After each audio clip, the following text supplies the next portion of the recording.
जी बिस्मिल्लाहिर्रहमानिर्रहीम। स्टूडेंट, हम बढ़ते हैं अपने लेक्चर नंबर 2 की तरफ, जिसका टॉपिक है एग्री वर्सेस इंडस्ट्री डिबेट। यानी इसमें हम लोग जो है मुवाज़ना करेंगे एग्रीकल्चर और इंडस्ट्री का। दोनों का हमारी मईशत में बहुत अहम किरदार है। दोनों एक दूसरे के बगैर गुजारा नहीं कर सकते, क्योंकि हम जानते हैं कि एक की प्रोडक्ट दूसरे में जाती हैं और दूसरे की प्रोडक्ट पहले में आती हैं। यानी इंडस्ट्री की जाती हैं एग्री की तरफ और एग्री की कहाँ पे आएंगी, इंडस्ट्री की तरफ आएंगी। अपनी रीडिंग पे हम देखते हैं इसका introduction. Industry is not the substitute of agriculture. Similarly agriculture is also not the substitute of industry. ये दोनों एक दूसरे का नेमुल बदल नहीं हो सकते। They are complementary. कॉम्प्लीमेंट्री किसको कहते हैं? जो दो चीज़ें एक दूसरे के लिए लाज़िम व मलज़ूम होती हैं। ठीक है, जैसे पेन के साथ इंक हो गया। ठीक है, ये कॉम्प्लीमेंट्री चीज़ें हैं। अगर एक चीज़ नहीं है तो दूसरी क्या है, वो हमारी फजूल है। इसी तरह हम एग्रीकल्चर और इंडस्ट्री दोनों को साथ साथ लेके चलेंगे, यानी एक के बगैर किसी एक का गुजारा नहीं है। Both this sectors are also attach with each other. एक दूसरे के साथ ये बहुत ज़्यादा अटैच हैं। अगर आप एक में इम्प्रूवमेंट करना चाहते हैं तो दूसरे में भी आपको लाजमी इम्प्रूवमेंट करनी पड़ेगी। तो ये था इसका इंट्रोडक्शन। तो पहली चीज़ इसके अंदर क्या आ जाएगी जी, इसका तारुफ। ये स्टूडेंट, यहाँ पे एक बात मैं आपको जो है वो बताना चाहता हूँ, वो ये है कि आपके मोबाइल में या लैपटॉप पे आपके पास डिक्शनरी का होना ज़रूरी है। ठीक है, एक जो है इंग्लिश टू उर्दू डिक्शनरी लाजमी इंस्टॉल कर लें, या गूगल पे आप लोग डायरेक्ट जो है वो अल्फाज के मीनिंग जो है वो देख सकते हैं। मीनिंग ऑफ वर्ड आगे कोई भी लिखेंगे तो उर्दू में आपको उसका मीनिंग दे देगा। इस तरह से आपकी जो है वो इंग्लिश की इम्प्रूवमेंट भी हो जाएगी और लेक्चर जो है वो आपको आसानी से समझ भी आ जाएगा। तो ये काम आप लोगों ने लाजमी कर लेना है। तो पहले नंबर पे क्या है जिसका तारुफ। ओके,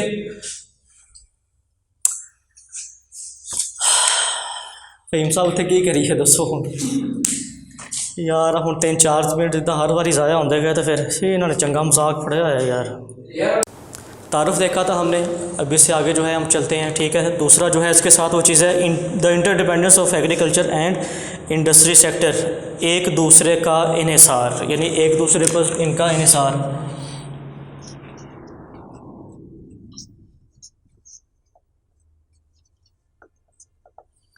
इसमें पहली बात क्या कर रहे हैं जी, impact of agriculture on industry, यानी ज़राअत का सनत पर असर।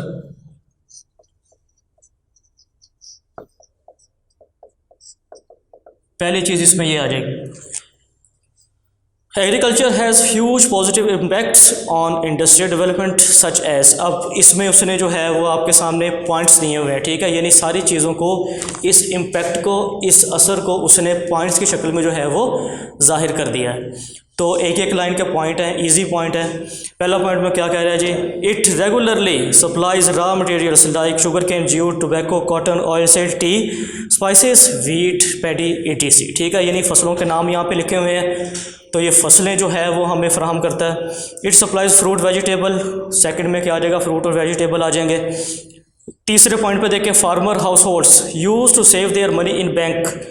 जब फसलें सेल हो जाती हैं तो वो पैसे कहाँ जमा करवाएंगे, बैंक में जमा करवाएंगे। तो बैंक आगे क्या करता है, उन रकूमात में से कुछ पैसे आगे कर्ज दे देता है। जब वो कर्ज देगा तो सरमायाकारी में क्या हो जाएगा, इजाफा हो जाएगा। चौथा पॉइंट देखें, both for consumer and capital goods industries agriculture sector give a ready market for the finished product. तैयारशुदा मंडियाँ भी जो है वो मिल जाती हैं। तो छठे का देख लें, मेन कॉन्सेप्ट क्या है, the most of the agriculture income is use to purchase industrial goods like mobiles, laptop, bikes, car and other home appliances. सातवां पॉइंट देखें, agriculture sector increases the demand of fertiliser. जितनी industry जो है वो बड़ी होती जाएगी उतनी ही क्या होगा, उसकी डिमांड में भी इजाफा होगा। एग्रीकल्चर सेक्टर जितना बड़ा होगा उतनी ही जो है वो आपकी सनतों की चीज़ों की डिमांड भी क्या हो जाएगी, वो ज़्यादा हो जाएगी। क्योंकि जितना ज़्यादा इलाका जो है वो आप काश करते जाएंगे उतनी ज़्यादा खादों की, ट्रैक्टर्स की, थ्रेशर्स की डिमांड भी क्या हो जाएगी, वो ज़्यादा होती चली जाएगी। अब दूसरा देखें क्या है भी, impact of industry on agriculture. अब है सनत का ज़राअत पर असर। It regularly supplies scientific tools and equipments like tractor harvester. जी इस तरह की मशीनें ये एग्रीकल्चर को फराहम करती है। अगले में क्या आ जाएगा जी, to increase the market for finished agriculture goods. जब एग्रीकल्चर पे फसलें पक के तैयार हो जाती हैं तो फिर हम इनको रोड्स, रेलवे, स्टोरेज के ज़रिए जो है एक जगह से दूसरी जगह पहुंचा सकते हैं। Industry provide huge employment opportunities. रोज़गार के मौके भी फिर बहुत ज़्यादा पैदा होंगे, क्योंकि जितनी पैदावार ज़्यादा होगी उतने रोज़गार के मौके भी क्या होंगे, वो ज़्यादा पैदा होंगे। Industrial sector demands raw material for agriculture sector. खाम माल भी ये फराहम करता है। पाँचवें में देखें, industrial sector is providing modern facilities to agriculture sector. बहुत ज़्यादा सहूलियात ये फराहम करता है। And converting the agriculture into agri industry. इसी तरह एग्री भी पूरी एक क्या बन गई है, एक इंडस्ट्री बन गई है। आगे नीचे 3-4 लाइनों में इसका कंक्लूजन लिखा हुआ है, यानी हमने जो बहस की है इसका थोड़ा सा उसने नतीजा दिया हुआ है 4 लाइनों में, जिसमें उसने यही बताया हुआ है कि दोनों एक दूसरे के लिए क्या है, इम्पोर्टेंट है। जी अब नीचे heading, which is more important, कौन सा ज़्यादा अहम है।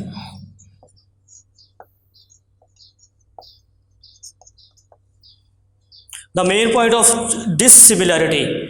सिमिलैरिटी का मतलब आपको पता होगा कि एक जैसा। डिसिमिलैरिटी क्या होती है, इन दोनों के दरमियान फ़र्क। Between agriculture and manufacturing industries is that दो both are cooperative to large scale production. Large scale production कहते हैं बड़े पैमाने पर पैदावार। The scope of such operations is very much smaller in agriculture than in manufacture.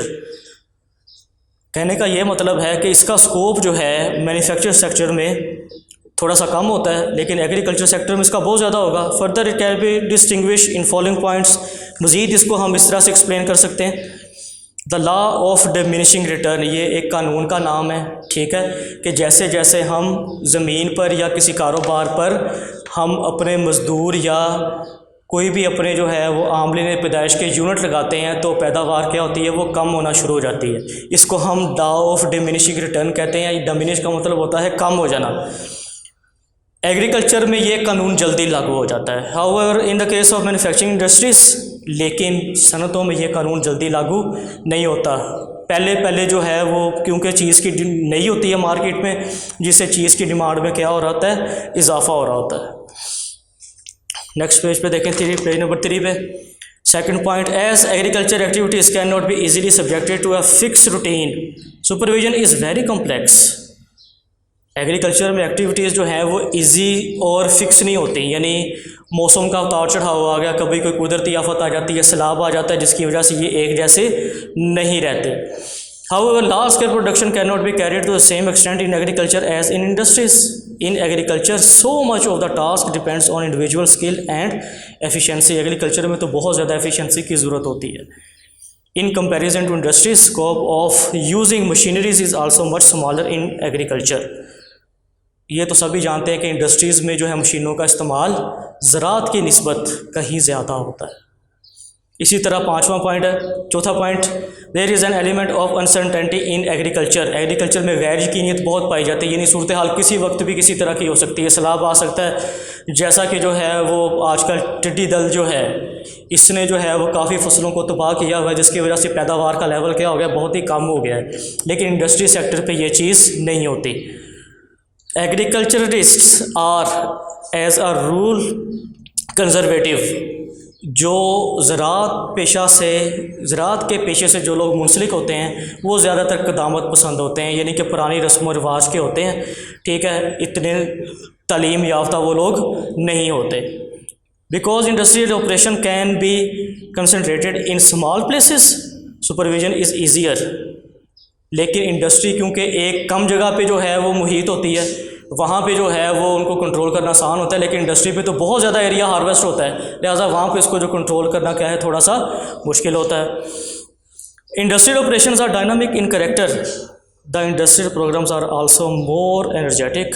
8वें में देखें, development of industries within a country provides a more balanced national economy by absorbing the surplus population when it is not required for agriculture operations. चलें, अब नतीजा बहस इसका क्या निकला, दोनों का हमने कंपैरिजन कर लिया, विच इज़ मोर इम्पोर्टेंट। अब दोबारा उसी पॉइंट पे वापस आ रहा है, ठीक है। Agriculture is the backbone of economy, लेकिन हम ये जानते हैं कि एग्रीकल्चर जो है, ज़राअत का शोबा जो है, ये हमारे लिए रीढ़ की हड्डी की हैसियत रखता है। बहुत ज़्यादा जो है वो हमारे मुल्क के लोग इससे वाबस्ता हैं।